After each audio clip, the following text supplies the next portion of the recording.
each attitude that has been discussed, you will be making it, you will be putting each aspects ito mga important details about those yes, the concepts of each attitude that has been discussed earlier.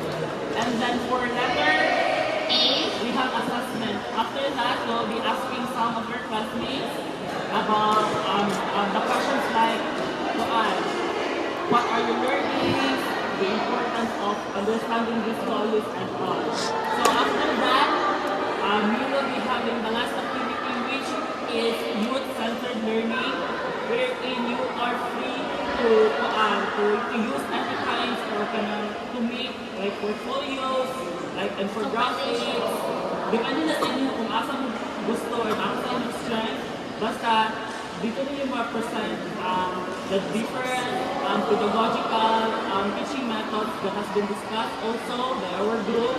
And then you just have to be creative in making it just like infographic. We can discuss importance of different pedagogical methods that our group discussed and how will it be integrated in teaching the IP community. So each dimension or each mga method you will be making or you will having own reflection